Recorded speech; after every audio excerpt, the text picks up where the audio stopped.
Salut à toutes et à tous et bienvenue dans ce nouveau tutoriel After Effects. Aujourd'hui, petit exercice pratique. Comment venir faire apparaître un texte dans de l'eau à partir d'une photo. On va venir animer l'eau, on va venir animer le texte et créer les reflets. Vous allez voir ainsi différents effets, différents outils du logiciel pour pouvoir prendre en main After Effects comme il se doit. Si jamais vous avez des questions, n'hésitez pas à m'en faire part dans les commentaires, ce sera avec plaisir que je viendrai vous aider. Et puis je resterai bien sûr disponible pour toute remarque également. Si la vidéo vous a plu, un like, un partage, un abonnement, ça permet à la chaîne de se développer et moi de continuer à vous proposer du contenu. Dans tous les cas, j'espère que la vidéo vous plaira. Et je vous dis à tout de suite.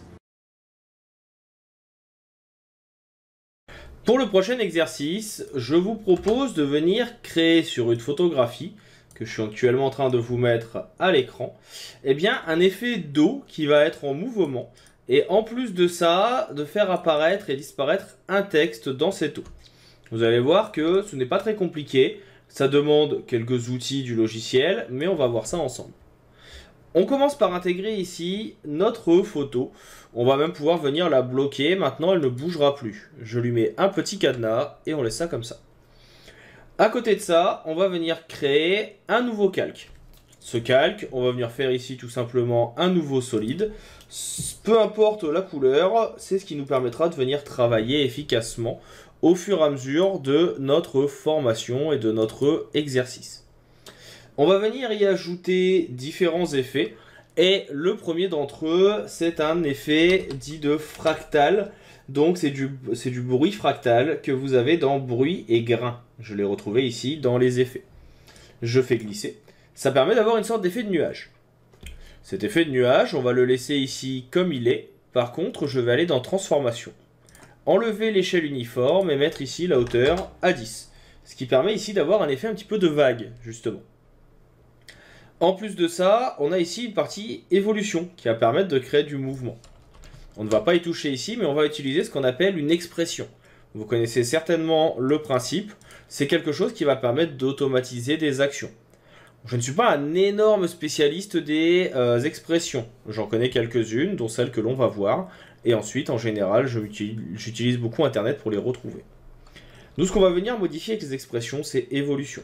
On va appuyer sur Alt et cliquer sur le petit chronomètre pour rentrer en mode expression. Et on va venir faire time x 250. Ça veut dire en fait qu'on va lui demander de créer une loupe, c'est-à-dire de créer une répétition autour de notre effet d'eau qui est ici, qui va permettre de créer du mouvement. Si j'appuie sur espace pour visualiser, on a donc le mouvement d'eau qui apparaît. Maintenant que cela est fait, je vais venir mettre cet effet en dessous. Je vais créer un nouveau calque d'effet. Donc calque, nouveau, effet. On va venir le mettre tout au-dessus. Et il va nous permettre de venir mettre ici différentes choses. Et en l'occurrence, nous, c'est ce qu'il va y avoir dans distorsion. Ou déformation ici. Et on va chercher, hop, dispersion. Que l'on va venir faire glisser. Dispersion, ça va permettre de venir faire cet effet de vague un petit peu plus poussé. Donc on va lui dire d'aller prendre ici notre blanc uni. Et de l'utiliser pour les masques et effets. Pour l'instant, on ne voit rien, mais je vais venir lui demander de prendre en compte la luminance de l'autre calque, donc les lumières, et d'avoir un déplacement horizontal max de 150. Et là, on voit que l'effet commence à se mettre en place. Alors, on est d'accord que c'est pas forcément le plus beau du monde pour l'instant, et que c'est pas forcément hyper adapté. Pas d'inquiétude, on va venir tout simplement corriger ça avec un masque. Je viens cacher ici mon calque d'effet, et je prends ma plume. On va se mettre tout au fond et on va venir faire ici un petit triangle, ou plutôt rectangle, qui va venir faire tout ce qui touche à l'eau. Si maintenant je remets mon calque d'effet visible, j'ai mon effet qui apparaît, comme vous pouvez le voir, et qui met en place justement notre effet d'eau qui se balade. Alors il y a des petits défauts bien sûr ici, le détourage n'est pas parfait, mais vous avez le principe. Vous avez compris comment ça fonctionne et ce que ça permet de faire. Maintenant, ce qui peut être intéressant, ça va être de venir ajouter des effets de flou. Alors pour ça, je vais juste taper ici flou. On va en trouver plusieurs et je vais prendre le flou composite, pour ma part, que je vais mettre aussi sur mon calque d'effet. Encore une fois, je lui dis de venir prendre le blanc uni et les masques et effets. Et ici, vous voyez qu'en jouant ici sur les options, maximum et autres, vous allez pouvoir venir flouter un petit peu plus votre effet. Et donc si je le lance maintenant, par exemple ici à 3, on a un effet un peu plus flou qui s'est mis en place. À vous de définir ce que vous choisissez de mettre en avant. Alors on n'est pas obligé de cocher ici adapter la taille, on peut l'enlever. Et on peut venir ici inverser le flou si on le souhaite pour avoir quelques effets. On peut également le remettre aussi au-dessus de dispersion de façon à avoir quelque chose qui soit un peu plus net sur les côtés. Que ça ne coupe moins ce qu'on aura mis en place. Donc vous voyez que ça peut permettre de faire un effet assez rapidement. Personnellement, je vais l'enlever parce que je ne suis pas forcément un grand fan. Et vous avez compris, je pense, le principe de l'effet. Ce qu'on va faire maintenant, c'est venir ajouter du texte. Par exemple, ici, je vais venir ici cliquer et écrire tuto. On va choisir une autre police que celle-ci. On va venir prendre une police un peu plus droite. On peut prendre par exemple du Arial ou du Roboto. En général, je prends le Roboto parce que tout le monde l'a au moins installé sur son ordinateur. Le Arial fonctionne également. Donc voilà, j'ai du Arial en bolt. On va pas lui mettre de contour et on va le mettre en blanc. Donc là, ça me plaît bien.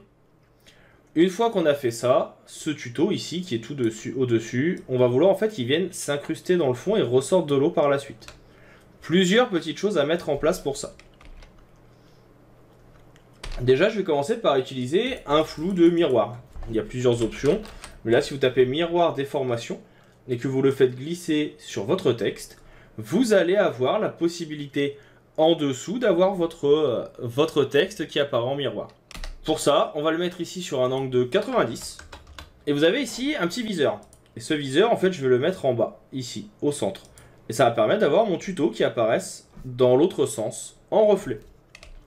Si vous venez l'écarter un petit peu, ce qui est possible aussi, ça va vous permettre de pouvoir venir décider s'il est plus ou moins proche. Donc là, on va venir le descendre un petit peu. Ça peut permettre d'avoir un reflet un peu plus bas. On va alors venir ajouter une transition.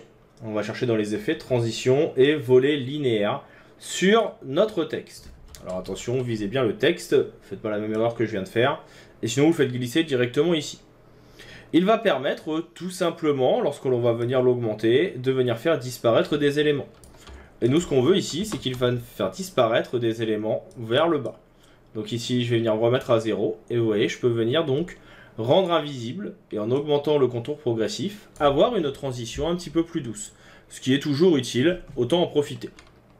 Maintenant, je vais venir copier les effets que j'avais mis dans mon calque d'effets. En l'occurrence, ici, j'avais ma dispersion, que je vais pouvoir copier, et d'un CTRL C, et venir la coller dans mon tuto.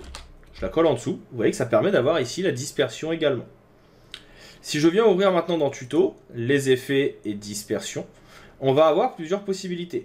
Et nous, ce qu'on veut ici, c'est tout simplement qu'il ne s'applique que sur la partie du bas.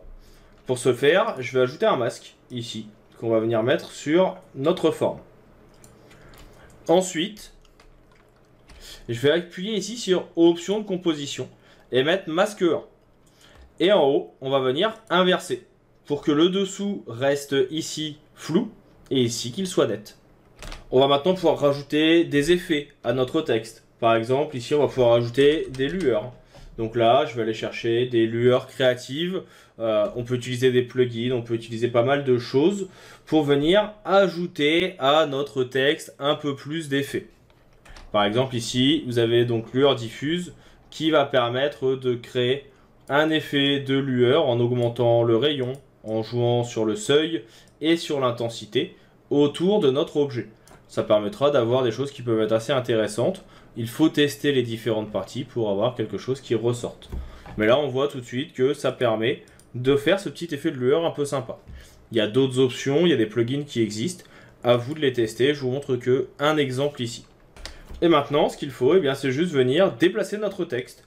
Donc pour ça, plusieurs possibilités. Moi, je suis plutôt adepte de venir cliquer ici sur le petit plus, le petit lecture, de mettre position. Donc ainsi, je vais pouvoir venir maintenant déplacer mon texte. Et par exemple, l'avoir ici dans l'eau. Donc il disparaît. Et puis, de mettre une animation qui sera, par exemple, au début.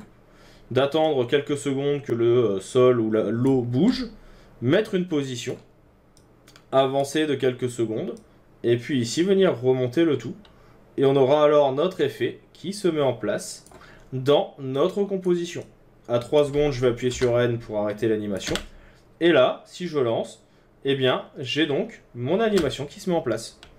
Donc vous voyez que c'est plutôt intéressant, ça va vite à faire, et puis ça permet d'avoir des effets graphiques plutôt sympas. Je vais enregistrer pour que vous puissiez récupérer bien sûr cet élément de base. Vous avez également la photo qui est fournie, donc profitez-en. Et puis on va pouvoir passer au prochain exercice de cette formation.